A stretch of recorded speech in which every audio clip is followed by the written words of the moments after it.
요한 장로는 적그리스도, 즉 예수께서 그리스도 되신다는 것을 부인하는 자들, 그러한 자들이 미혹을 하죠.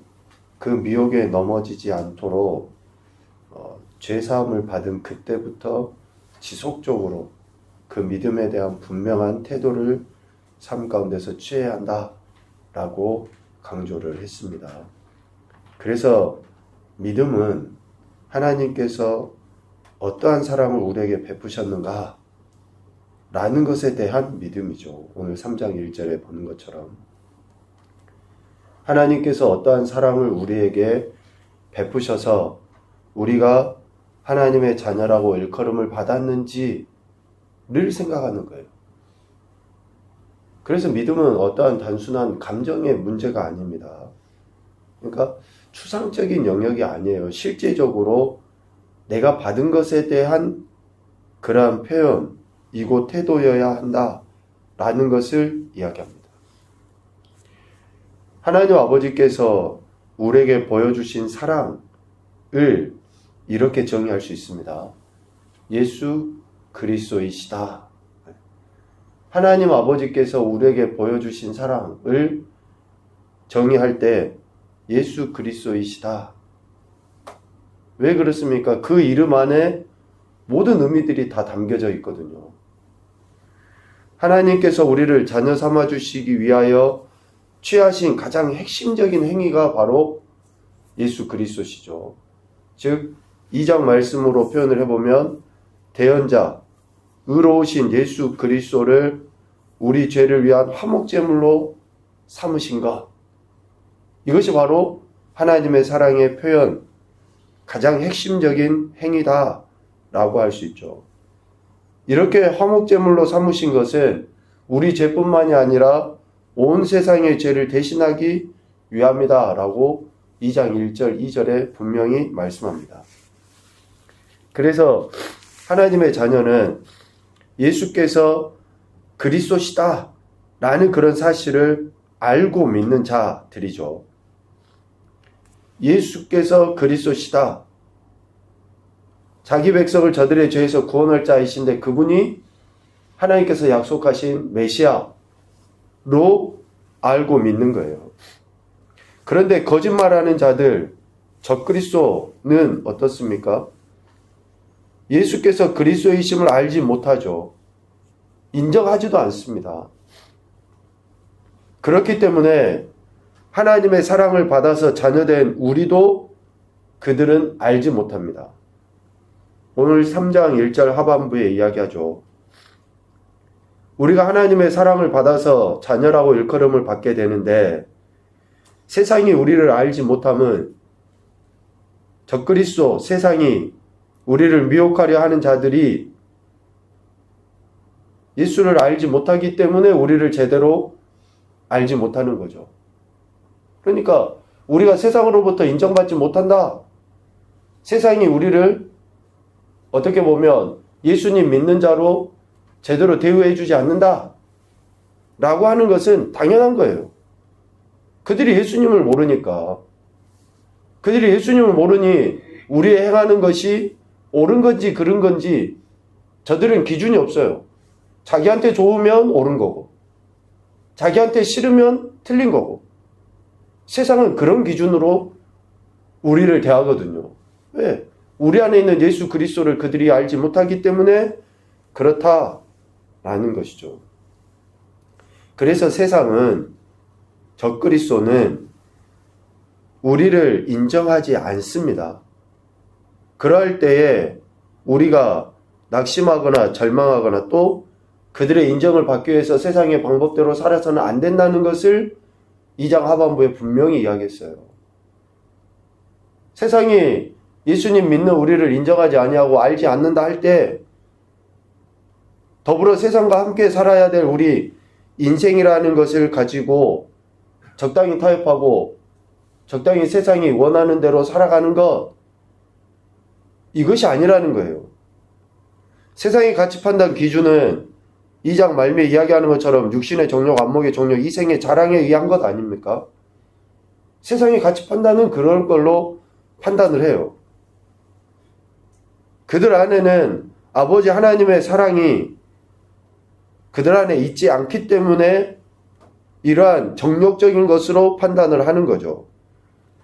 그러나 2장 말미에 이야기하는 것처럼 이러한 세상도 그 정욕도 다 지나갑니다. 오직 하나님의 뜻을 행하는 자만 영원하다라고 이야기하죠.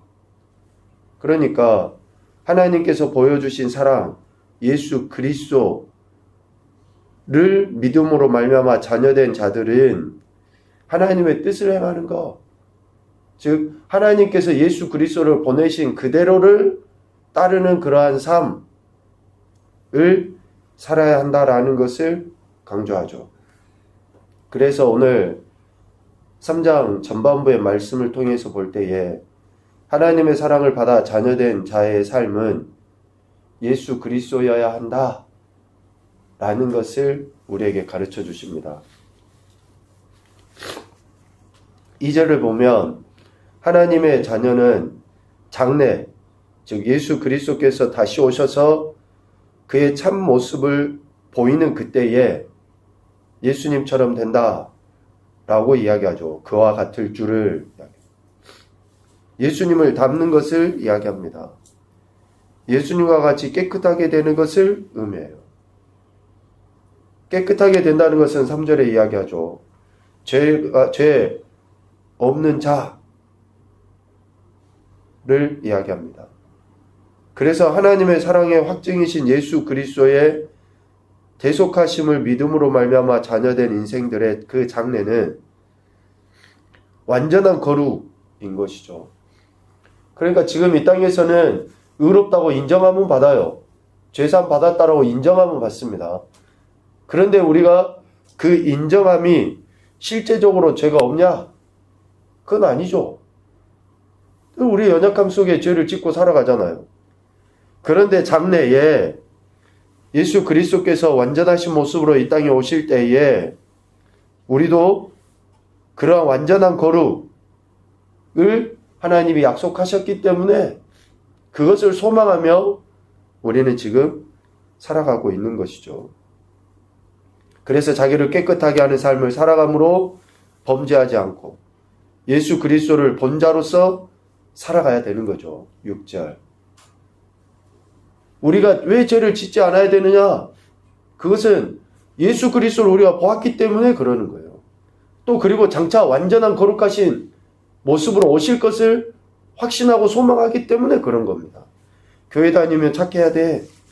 이래서 우리가 거룩하고 깨끗하고 죄를 안 지으려고 하는 게 아니에요. 예수님 믿는 사람은 좀 달라야지.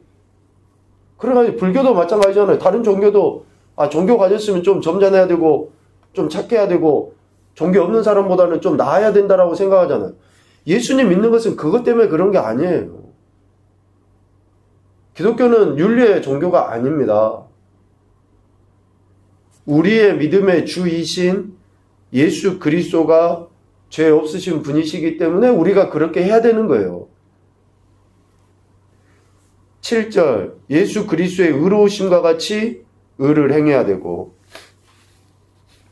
9절, 하나님의 씨가 속에 있음, 즉 하나님께로부터 났음을 드러내 보여야 되는 거예요. 이것이 완전한 거룩한 모습으로 오실 예수 그리스도를 소망하는 자들의 모습이라는 것을 이야기합니다. 그래서 장래, 즉 예수 그리스도께서 다시 오셔서 그의 참모습을 보이심과 같이 지금 이 땅에서 우리는 그 참모습을 소망하며 살아야 한다라는 것이고요. 이러한 모습의 삶이 마귀의 자녀들과 구별되게 드러나 보이기 마련입니다. 10절. 하나님의 자녀들의 이러한 삶은 마귀의 자녀들과 구별되게 드러나 보이기 마련이다라는 것이죠. 왜 그렇습니까? 마귀의 자녀들은 의를 행하지 않아요. 그의 형제를 사랑하지도 않습니다. 왜 그들이 의를 행하지도 않고 형제를 사랑하지도 않습니까? 하나님께 속하지 않았기 때문에 그러는 거예요. 다른 이유가 아닙니다. 그것들이 특별히 나빠서 특별히 다른 사람보다 죄성이 강해서 형제를 미워하고 의를 행하지 않는다? 그렇지 않아요. 하나님께 속하지 않았기 때문에 그런 겁니다. 하나님께 속하지 않았기 때문에 이러한 행태들을 보이는 거죠. 10절 말미처럼. 마치 누구처럼 그렇습니까?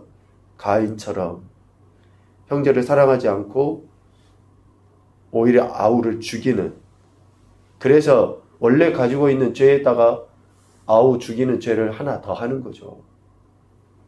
그것이 바로 마귀의 자녀들의 모습인 것입니다. 그런데 12절 말미에 보면 아벨을, 아우를 죽인 이유를 이야기하잖아요. 아우가 의롭기 때문에 죽여버린 거예요. 자기는 행위가 악하고. 그러니까 어떤 특별한 이유가 있는 게 아니에요. 의 자체를 싫어한 거예요. 의 자체를. 그게 마귀의, 또 마귀 자녀들의 그런 특징인 것이죠.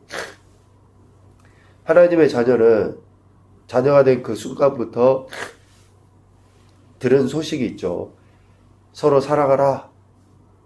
왜요? 하나님이 그렇게 사랑해 주셨기 때문에 그렇게 사랑해야 된다라고 이야기합니다. 이것이 바로 3장 1절에 이야기하는 거예요. 하나님 아버지께서 우리에게 어떠한 사랑을 보여주셨는지 확실하게 알고 있기 때문에 그러한 사랑의 모습으로 살아가야 한다라는 거죠. 하나님께 속했는지 마귀에 속했는지는 삶의 태도를 보면 알 수 있습니다. 태도.